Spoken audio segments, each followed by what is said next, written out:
After watching the U.S. hunt for the world's top terrorist for almost 10 years, our next guest, dubbed the Rocky Mountain Rambo, got tired of waiting himself, so he traveled to Pakistan. Armed with only a sword and a pistol, he searched Pakistan with one goal in mind: to capture Osama Bin Laden. Joining us now, Gary Faulkner, who just returned from his adventure in the Middle East and his quest. Gary, welcome back. Glad you're okay. Thank you. Nice to meet you. Good to see you. Good to see you. Many people talk about going to get Bin Laden. Very few do it. How far did you get? I got to his backyard, we'll say. Where? In Pakistan. He's not in Afghanistan, he's in Pakistan. And so through the trials, travels, and tribulations, it led me there with all the aid and the help that I've had from a lot of people, both in the Pakistan and the United States here. You had 7 trips there? Yes. All right, so this time you were arrested, right, by Pakistani authorities? No, I wasn't actually arrested. They helped me because you might say, I stirred up the nest, and a lot of Al-Qaeda was getting ready to come down, and they would like to do me some, bodily harm, you might say. Gary, here's the interesting thing. We've got a full-scale U.S. military force trying to find Bin Laden, and you're a one-man band with a sword and a gun.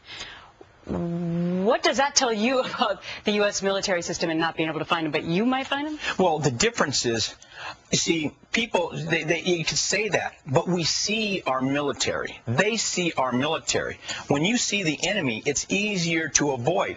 When you don't see the enemy, you can't avoid it. And so they don't know that I'm the enemy. It's easier for a mouse to get into a castle than a lion. Gary, what's your training? My training is a very unique life, we will say. When you go back to my history, you find that, yes, I was a thief, convict, a drug addict. I'd done all kinds. I mean, whatever was out there, I did it. And so with all of my exploits earlier, it actually gave me an advantage now, because now I'm thinking not just militarily wise, but I'm also thinking as a thief.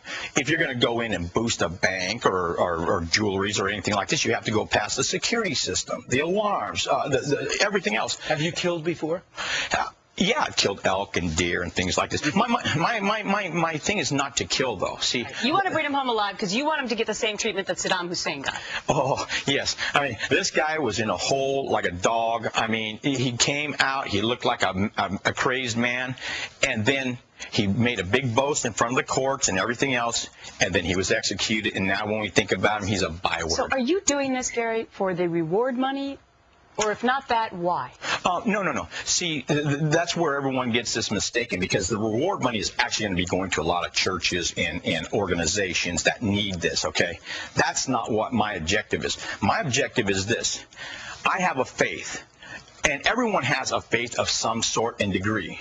Mine is at a level where he rose to. He came to me, I didn't go to him. When the towers came down, he sat on the platform of the world and said, this is what I believe, this is why we did this, because of my belief in my God. Well, now he's in my arena because my belief in my God and how I feel, saying, well, wait a minute, hold on. You stepping up here, so he's saying, I'm up here.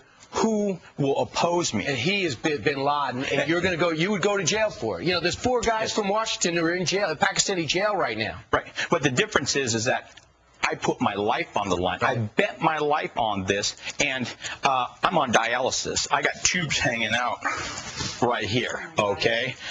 I'm on dialysis. He's on dialysis. But the Pakistanis have been so good. We've worked in a very unique. You're going back. We got to get more of your story. Maybe we'll share with everybody else. Thanks so much. You're a courageous guy. Well, thank you. Thanks for joining us. Thank you very much. I really appreciate this, and let's see what happens the second half of this program. It's an amazing story. Do you know what's on your child's summer reading list? Nope.